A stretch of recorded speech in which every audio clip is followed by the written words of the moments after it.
السلام عليكم ورحمة الله وبركاته. بسم الله الرحمن الرحيم. رب اشرح لي صدري ويسر لي أمري واحلل عقدة من لساني يفقه قولي. رضيت بالله ربا وبالإسلام دينا وبمحمد نبيا ورسولا. ربي زدني علما warzuqni fahma amin ya rabbal alamin. Yang terhormat Gus Hadi Abu Hasan dari Pondok Pesantren Manbaul Ulum, dan yang kami hormati para ustadz, para ustadzah serta hadirin jamaah pengajian rutin Kitab Sulam Safina yang dirahmati oleh Allah Subhanahu wa taala. Alhamdulillahi rabbil alamin, wassalatu wassalamu ala asrafil anbiya'i wal mursalin Sayyidina Muhammad wa ala alihi wa sahbihi ajma'in, amma ba'du. Alhamdulillahi rabbil alamin, puji syukur kehadirat Allah Subhanahu wa taala yang telah memberikan nikmat berupa kesehatan dan nikmat iman sehingga kita bisa berkumpul di majelis ilmu yang insyaallah barokah ini. Langsung saja untuk mempersingkat waktu, kepada pemateri Gus Hadi Abu Hasan untuk memberikan materi tentang kajian kitab Sulam Safinah yang nantinya akan diikuti tanya jawab dari para hadirin sekalian.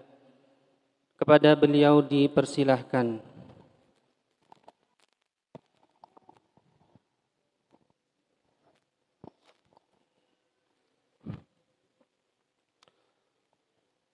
Assalamualaikum warahmatullahi wabarakatuh.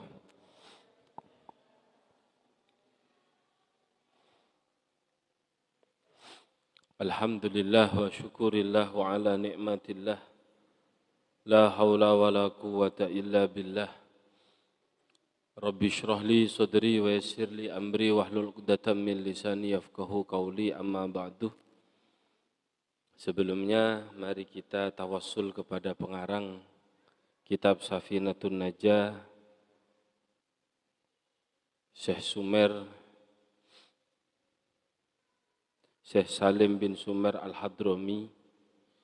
Semoga kita mendapatkan barokah daripada beliau, dan juga kita tawassul kepada para sesepuh-sesepuh kita, kedua orang tua kita, terutama para pendahulu pengurus Masjid An-Nur.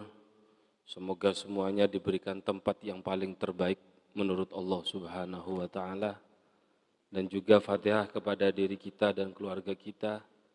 Semoga selalu diberikan keistiqomahan oleh Allah di dalam belajar dan juga semoga selalu diberikan hidayah dan rahmat oleh Allah Subhanahu wa taala. Ila hadiniyah wa ala kulli niyatin salihah wa ila hadrati nabiyina Muhammadin sallallahu alaihi wasallam wa ila hadrati jamil awliya wal amin. Syekh Salim bin Sumer Al-Hadrami. Al-Fatihah. A'udzu billahi minasy syaitanir. Bismillahirrahmanirrahim. Alhamdulillahirabbil alamin. Arrahmanir rahim. Maliki yaumiddin.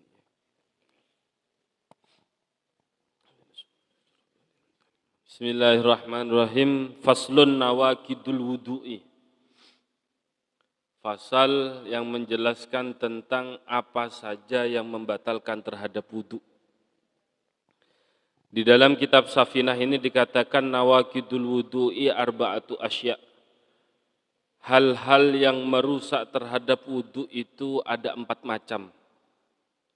Yang pertama, al-khariju min ahadis sabilaini min kubulin au duburin raihun au ghairuhu ilal mani. Sesuatu hal yang keluar daripada salah satu dari 2 jalan, yaitu dari jalan depan maupun belakang, min kubulin au duburin, dari jalan depan atau dari belakang, baik yang keluar itu berupa angin atau kentut, ataupun selainnya kentut, bisa kencing, bisa madhi, bisa wadhi, illal mania kecuali sperma. Ketika keluar sperma itu tidak diwajibkan wudhu, namun diwajibkan sesuatu hal yang lebih berat, yaitu mandi. Karena diwajibkan sesuatu hal yang lebih berat, yaitu mandi, maka sesuatu hal yang kecil itu tidak diwajibkan lagi. Dalam artian, ketika kita itu keluar mani, ataupun melakukan sesuatu hal yang menyebabkan harus mandi besar, maka ketika kita sudah mandi dengan cara yang benar dan sudah melakukan niat yang benar, dan setelah itu tidak melakukan sesuatu hal yang menyebabkan wudhu kita batal, maka kita tidak usah melakukan wudhu lagi. Kalau contoh yang di sini, ilal mani yang di sini, itu adalah kita itu diam-diam keluar mani. Jadi tidak melakukan aktivitas, selesai wudhu, tidak melakukan aktivitas, sedang ngelamun, tiba-tiba keluar mani. Maka itu diwajibkan mandi saja. Tetapi ketika sudah mandi, kok gosok-gosok badan, ya, gosok-gosok semuanya sampai menyentuh terhadap sesuatu hal yang membatalkan wudhu, maka atau sampai kentut, maka itu baru diwajibkan wudhu. Jadi yang mewajibkan wudhunya adalah karena dia melakukan sesuatu hal yang membatalkan wudhu setelah melakukan mandi besar. Berbeda kalau keluar maninya sebab mimpi, kan berarti dia batal wudhunya karena tidur, bukan karena keluar mani, tetapi karena tidur. Keluar mani karena mungkin berhubungan suami istri, maka dia wajib wudhunya itu bukan permasalahan maninya, tetapi yang membatalkan wudhunya adalah karena bersentuhan kulit dengan lawan jenis dan contoh-contoh yang lain. Tadi kenapa kok mani itu tidak diwajibkan untuk wudhu atau tidak membatalkan terhadap wudhu? Karena mani itu diwajibkan sesuatu hal yang lebih besar daripada wudhu, yaitu mandi. Sehingga yang kecil layaknya wudhu itu sudah diinkludkan di dalamnya. Sudah diinkludkan di dalamnya. Yang nomor 2 daripada hal yang membatalkan wudhu yaitu zawalul akli binaumin aw ghairihi illa nauma qa'idin mumakkinin mak'adahu minal ardi. Sesuatu hal yang membatalkan yang kedua ialah hilangnya akal dengan sebab tidur atau selainnya. Selainnya ini bisa sebab mabuk-mabukan atau minum khamr, bisa juga sebab mengkonsumsi obat terlarang dan lain semacamnya. Yang menyebabkan zawalul akli itu kesemuaannya membatalkan terhadap wudhu. Kecuali tidurnya orang yang menetapkan pantatnya pada bumi. Dalam artian sampean posisinya sedang sila, sedang duduk bersila, itu yang dinamakan qa'idin mumakkinin mak'adahu minal ardi. Tidur yang menetapkan pantatnya di bumi dan yang menyebabkan tidak batalnya wudhu. Beda hal kalau andai kata sampean itu duduknya mungkin model santai, sambil lalu mungkin seperti ini begitu ya. Nah, ini kalau tidur model seperti ini, walaupun posisi pantat kita tetap nempel ke bumi, itu tetap membatalkan wudhu. Jadi yang tidak membatalkan wudhu itu kalau duduknya dalam kondisi bersila. Kenapa kok duduk yang dalam kondisi bersila? Karena kemungkinan untuk keluarnya angin itu sangat sulit. Kemungkinan untuk kentut orang yang tidur dalam posisi duduk bersila itu sangat sulit. Tetapi ini tidak berlaku untuk semua orang. Ini hanya berlaku untuk yang porsi tubuhnya sedengan atau gemuk. Kalau yang kurus tidak berlaku. Karena walaupun tetap duduk bersila, tetap ada potensi kentut. Tetap ada, ya Mas. Ini tetap ada potensi untuk ngowos. Kalau orangnya itu sedengan atau gendut itu kan moncan medhurin itu napet. Sudah rapat gitu, tidak mungkin ada potensi angin yang keluar. Sehingga hal yang seperti itu tidak membatalkan terhadap wudhu. Kemudian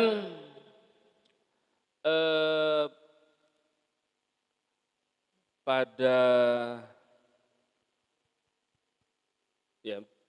membatalkan terhadap wudhu itu tidurnya orang yang seperti itu tadi. Orang yang menempatkan posisi duduknya, orang yang porsi tubuhnya itu sedengan, kemudian orang yang porsi tubuhnya itu sedengan. Itu adalah yang masuk pada kategori illa nauma qaidin mumakkinin maq'adahu minal ardi. Kenapa kok tidurnya orang yang memposisikan duduknya itu tidak membatalkan wudhu? Ini yang kita bahas itu sebenarnya tidurnya apa duduknya? Kenapa kok sampai pada taraf ke sana ulama membahasnya? Karena biasanya orang yang tidur dalam kondisi duduk itu biasanya nyenyaknya tidak nyenyak banget. Sehingga seakan-akan sepertinya orang itu masih mendengarkan suara tetapi tidak jelas. Sepertinya ke sana. Kenapa kok orang yang tidurnya itu orang yang terlentang dan orang yang duduk kok dibedakan? Sepertinya arahnya ke sana. Karena kalau orang yang tidurnya terlentang atau meletakkan badan itu biasanya sekali naruh kepala itu langsung taqabbalallahu minna wa minkum taqabbal ya karim. Biasanya seperti itu.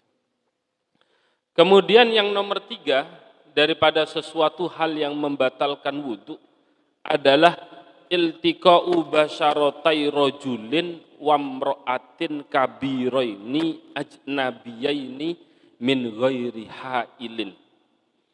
Bersentuhannya dua kulit laki-laki dan perempuan yang sama-sama sudah besar, yang tidak ada yang orang lain atau bukan muhrim dan tanpa penghalang. Maka sesuatu hal yang membatalkan terhadap wudhu. Menurut Imam Syafi'i itu tidak dibahas sengaja atau tidak sengaja. Pokoknya bersentuhan dua kulit itu sudah membatalkan wudhu. Sengaja atau tidak sengaja. Yang batal siapa? Yang menyentuh dan yang disentuh. Sehingga menjadi sebuah kebiasaan orang Indonesia ketika umroh atau haji, ketika sedang melaksanakan tawaf, itu biasanya sudah tidak pakai madhabnya Imam Syafi'i, karena sulit. Kalaupun toh mau memakai madhabnya Imam Syafi'i, itu ada tapi dhaif. Ya, yang penting tidak pindah madhab lah, tidak apa-apa. Kita pakai madhabnya Imam Syafi'i, itu ada pendapatnya Imam Syafi'i yang dhaif, yang mengatakan jika tidak ada unsur kesengajaan, maka itu tidaklah membatalkan terhadap wudhu. Tetapi itu hanyalah pendapat yang dhaif. Kalau mau mengambil pendapat yang kuat, ya pindah madhab, tidak menggunakan madhabnya Imam Syafi'i. Kemudian kabiraini ajnabiyaini ini tidak membahas syahwat atau tidak syahwat. Ya, tidak membahas syahwat atau tidak syahwat. Pokoknya bukan muhrim, kok saling bersentuhan, itu sudah membatalkan wudhu.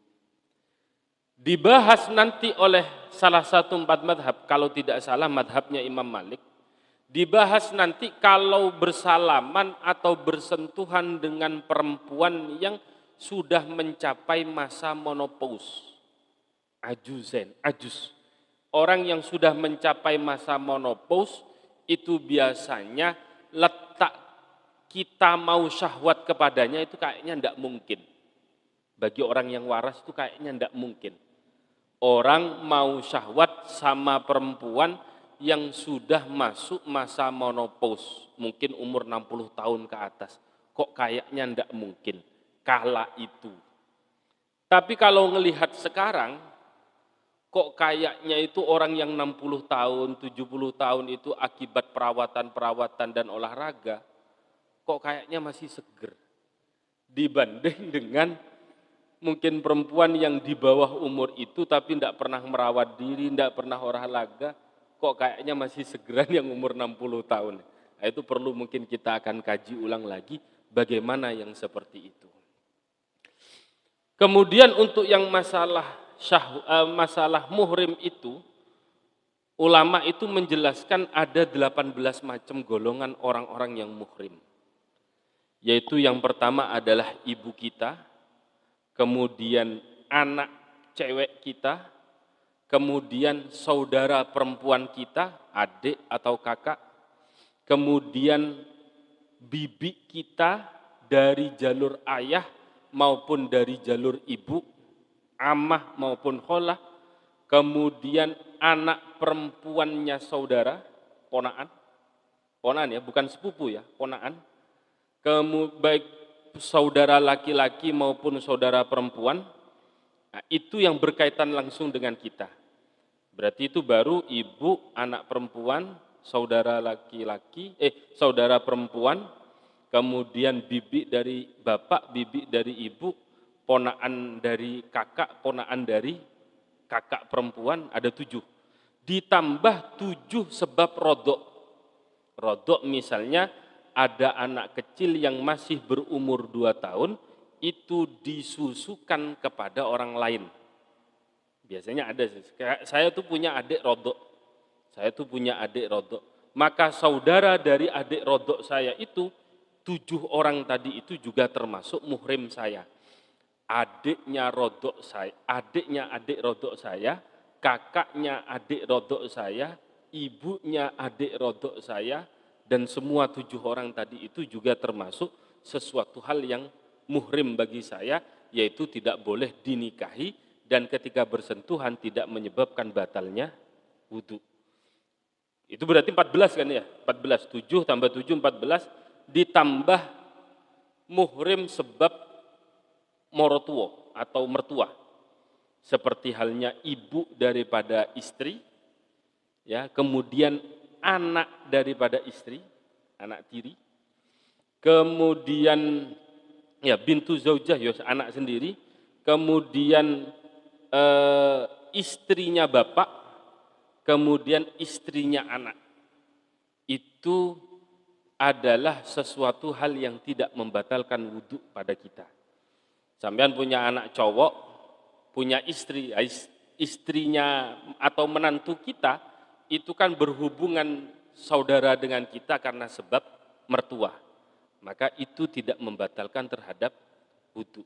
Sisanya itu semuanya bukan muhrim dan ketika bersentuhan itu membatalkan wudhu dan pada dasarnya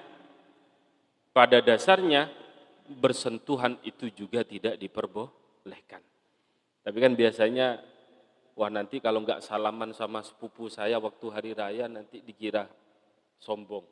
Biasanya begitu. Itu tetap ulama itu tetap berbeda pendapat di dalam hal yang seperti itu. Cuman yang kuat, yang mujma'aleh, yang kesepakatan mayoritas, tetap tidak boleh, begitu saja. Itu tetap tidak boleh.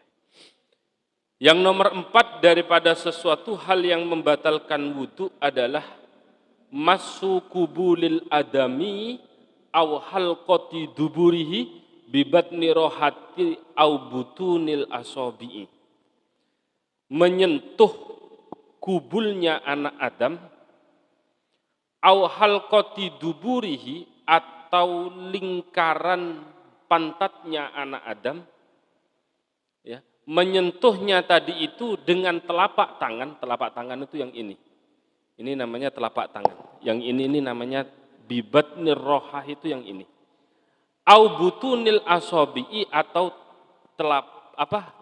batinnya jari-jari yang ini.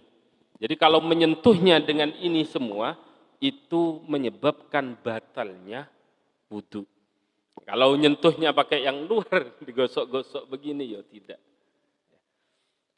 Kemudian apa saja yang menyebabkan batalnya wudu,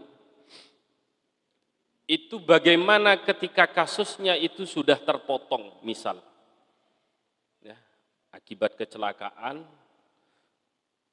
panjenengan ingin membantu, posisi punya wudu, ini mau apakah menyentuhnya itu bagaimana, itu ikhtilaf bainal ulama.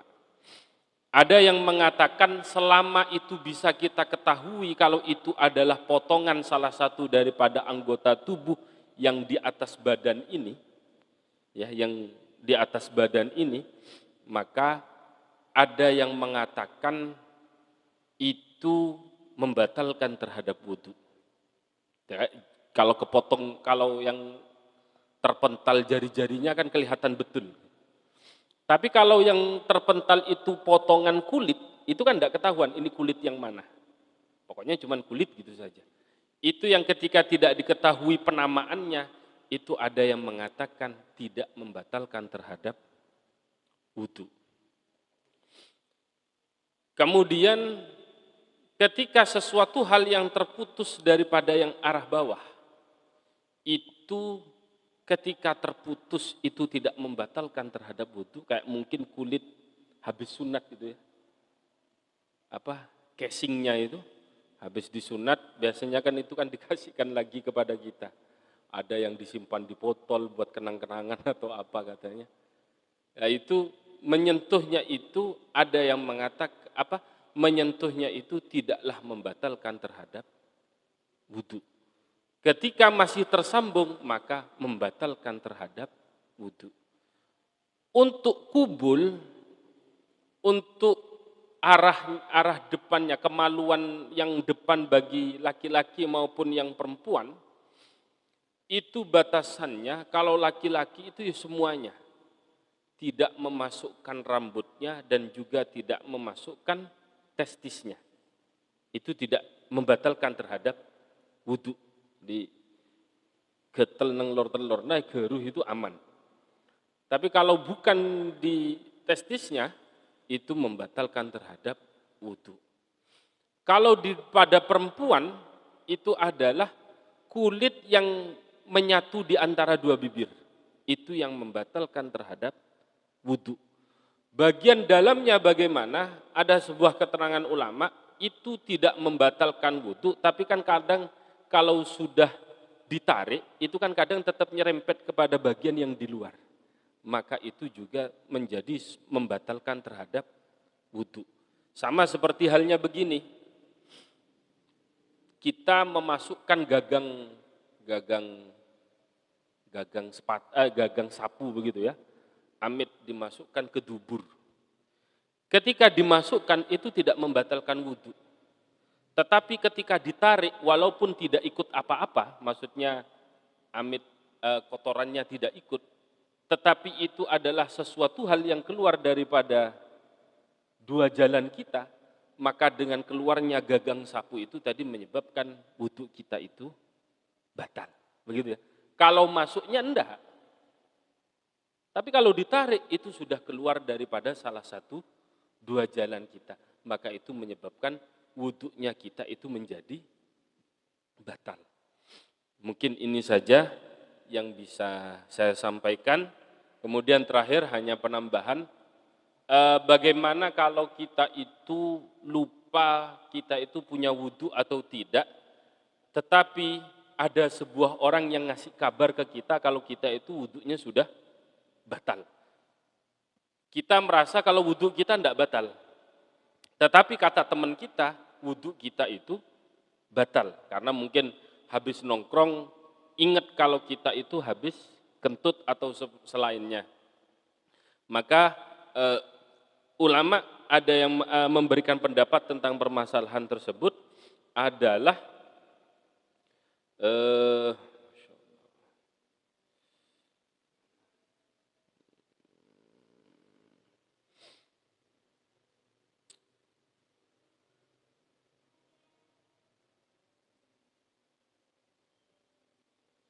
itu diterima berita teman yang menyampaikan kepada kita, mengasih tahu, ben kelere mareh ngentok misalnya seperti itu. Tapi kita tidak merasa.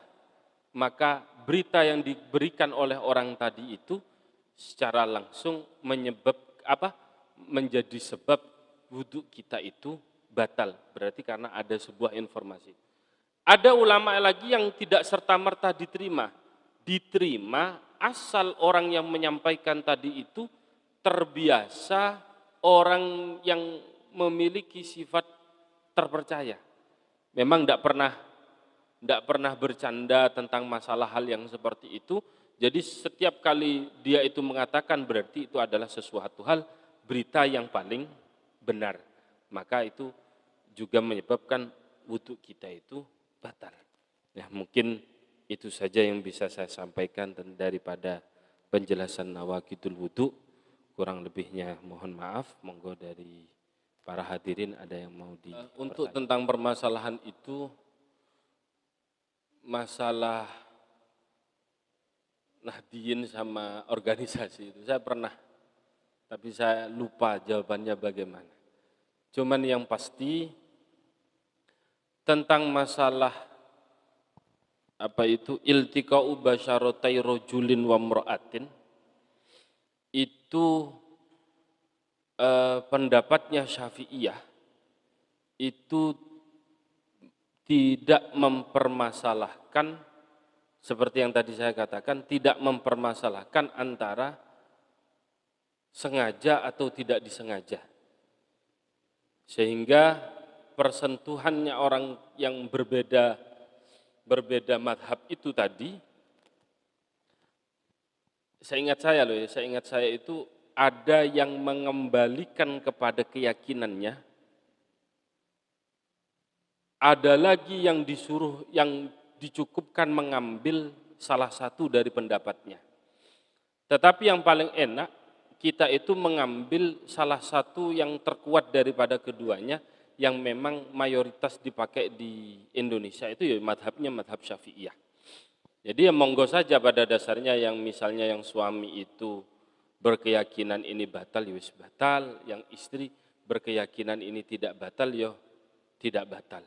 Cuman ya alangkah baiknya ketika kita menggunakan satu konsep yang sama, tapi terkadang ketika iltiqa'u basyaratai itu yang satunya menganggap ini tidak batal, karena di dalam madhab lain itu ada yang mengatakan orang yang tidak sengaja menyentuh itu tidak membatalkan terhadap wudhu, dan tidak ada unsur syahwat itu juga tidak membatalkan terhadap wudhu. Tetapi kan kadang kita hanya ngambil itunya saja, tidak mengambil daripada segala macam hal yang lainnya.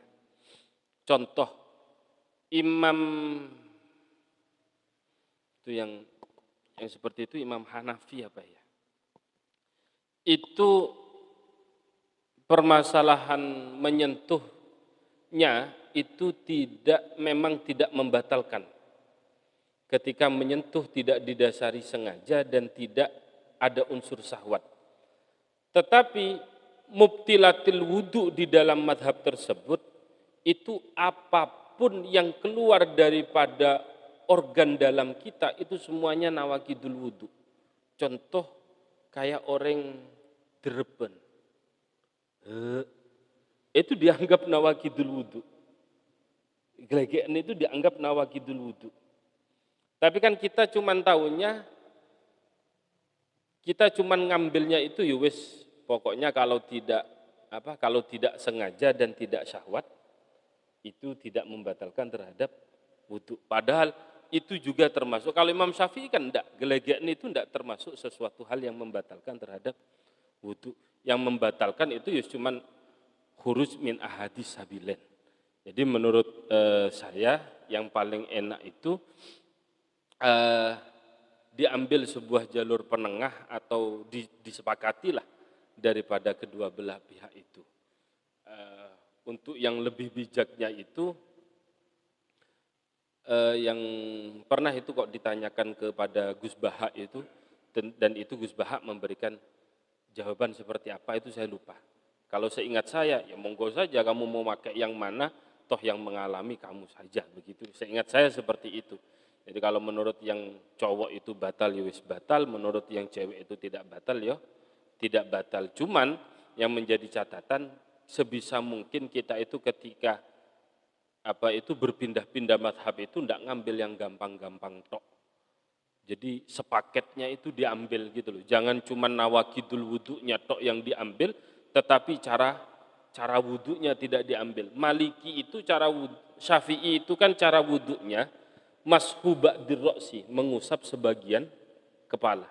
Tetapi kalau Maliki bukan mengusap sebagian kepala, semua kepala harus terusap. Itu mazhabnya Imam Maliki. Jadi membasuhnya itu ya harus kanan kiri gitu ditempelkan gini, tarik ke belakang, tarik ke depan. Caranya seperti itu yang menurut mazhabnya Imam Maliki. Tapi kan kadang kita ngambilnya cuman yang bab nawakidul wudunya tok, cara wudunya ndak diambil, furudul wudunya ndak diambil, rukun wudunya ndak diambil. Nah, ini yang menyebabkan tidak diperbolehkan ikhtilat bainal ulama, itu yang tidak diperbolehkan. Mungkin seperti itu sementara yang bisa saya sampaikan. Terima kasih.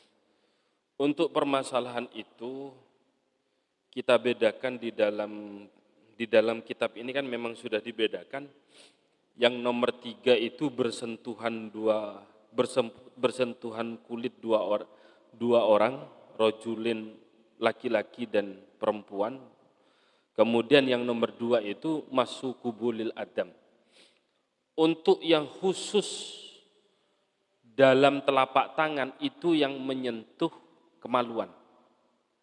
Jadi kalau untuk yang bersentuhan kulit selain kemaluan itu bebas. Bebas dalam arti tidak harus batinul kaffi, juga tidak harus dohirul kaffi.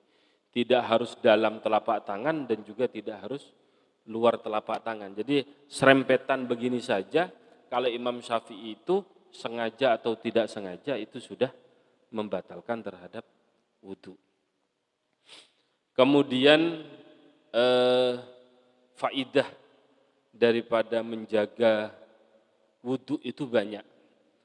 Ada salah satu hadisnya Rasulullah itu, ketika kita itu tidur dan sebelum tidur kita itu mengambil wudhu terlebih dahulu malam hari.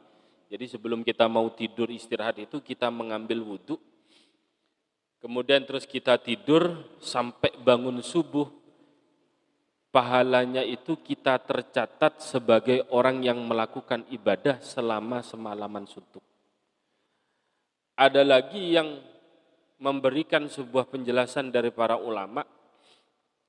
Ketika kita itu sebelum tidur wudhu terlebih dahulu, kemudian tidur, kemudian di tengah-tengah tidur kita itu meninggal, menghadap kepada Allah Subhanahu wa Ta'ala, maka meninggalnya kita itu tercatat dalam kondisi beribadah. Ada yang seperti itu.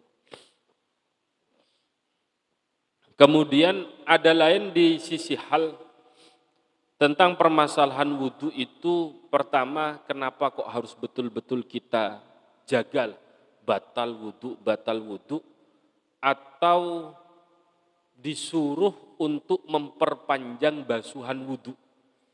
Misalnya tangan itu kan cuma sampai sikut, kita itu disunnahkannya sampai pertengahan lengan ini, kalau bisa ya sampai bahu. Kenapa kok seperti itu? Karena semua bekas basuhan wudhu kita kelak di hari kiamat itu akan dipertunjukkan oleh Allah dengan yang namanya cahaya. Jadi anggota tubuh kita yang kita jaga terus di dalam wudhu itu akan membias cahaya ketika kita sudah dikumpulkan di alam mahsyar atau padang mahsyarnya Allah Subhanahu wa taala. Itu juga. Kemudian ada lagi di keterangan yang lain tentang faidah menjaga wudhu itu adalah mempermudah atau membuat salah satu unsur kecerdasan otak kita itu menambah. Karena basuhan-basuhan yang dilakukan oleh pada wudhu itu menyebabkan salah satunya akan menyebabkan refresh terhadap otak sehingga meningkatkan unsur kecerdasan di dalam diri kita. Itu adalah salah satu dari beberapa faedah wudhu yang bisa saya sampaikan pada malam hari ini. Kalau memang tidak ada, mungkin sebagai penutup, ketika kita itu melakukan wudhu secara sempurna,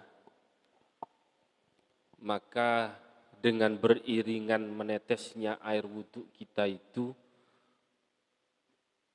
akan menetes juga atau akan hilang juga dosa-dosa yang dilakukan daripada anggota tubuh kita yang kita basuh. Jadi dosa yang dilakukan oleh wajah kita, dosa yang dilakukan oleh tangan kita, dosa yang dilakukan oleh kaki kita, dengan sebab beriringan dengan tetesan air wudhu itu, ketika kita berusaha betul melakukan wudhu kita dengan secara sempurna, dan kemudian berusaha betul kita itu menjaga wudhu setiap kali batal wudhu, itu juga akan menghancurkan atau meleburkan dosa yang kita lakukan. Sehingga sifatnya itu kayak api menghancurkan atau menghanguskan kayu bakar. Itulah sifat wudhu, seperti halnya menghancurkan dan meleburkan atau membersihkan daripada dosa-dosa yang kita miliki. Mungkin itu saja para Bapak Ibu yang dirahmati oleh Allah. Semoga perkumpulan pada malam hari ini diberikan keberkahan oleh Allah Subhanahu wa taala, dan juga semoga kita semua selalu diberikan keistiqomahan oleh Allah Subhanahu wa taala dan tercatat sebagai orang yang selalu berusaha mencari ilmu. Kata Rasulullah, orang yang selalu berusaha mencari ilmu, maka orang itu akan selalu dimudahkan untuk jalan menuju surga. Semoga kita termasuk daripada bagian itu yang dipermudahkan oleh Allah untuk jalan menuju surga, yaitu mendapatkan ridhonya Allah Subhanahu wa ta'ala. Al-Fatihah.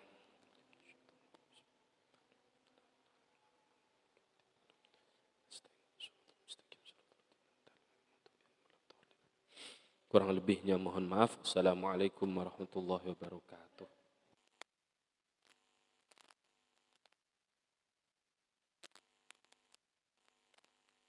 Alhamdulillahirrabbilalamin, hamdan na'imin, hamdan syakirin, hamdan yu'afina makafi mazidah, ya Rabbana lakal hamdu kama yanbaghi li jalali waj'an sultanik. Allahumma salli wa sallim wa barik ala sayyidina Muhammadin al-Fatih lima ulik wal khatim lima sabak, nasiril haqqi bil haqqi wal hadi ila suratikal mustaqim wa ala alihi wa sahbihi haqqa qadrihi wa miqdaril adim. Allahumma aftah alaina futuhal arifin wa fahmina fahman nabiyyin wa hidal musallin wa ilhamal malaikatil muqarrabin. Allahumma inni atawassalu ilaika ya Allah bijahi nabika Muhammadin sallallahu alaihi wasallam wa bijahi jamil awliya wal ulama wal alimin wal amilin wa syuhada wa salihin wa bijahi jamil walidaini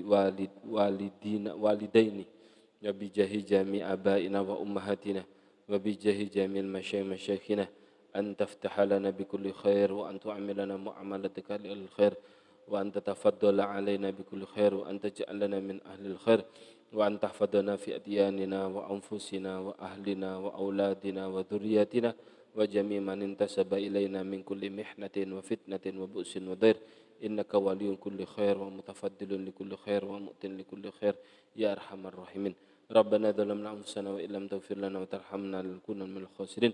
ربي اجعلني مقيم الصلاة ومن ذريتي ربنا تقبل دعاء.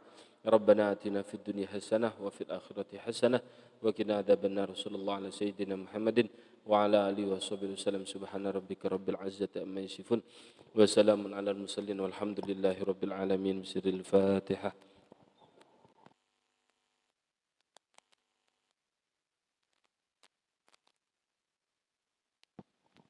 Alhamdulillahirrabbilalamin. Dengan ditutupnya dengan doa, kajian kitab Safinatun Najah berakhir. Semoga kajian ini bisa menambahkan pengetahuan kita tentang hal-hal yang membatalkan wudhu dan menambah ilmu yang kita dapat di kajian ini. Sampai jumpa di minggu berikutnya. Kurang lebihnya saya mohon maaf. Kita tutup dengan doa akhir majelis. Subhanakallahumma wa bihamdika asyhadu an la ilaha illa anta astaghfiruka wa atubu ilaik. Wabillahi taufiq wal hidayah. Wassalamu alaikum warahmatullahi wabarakatuh.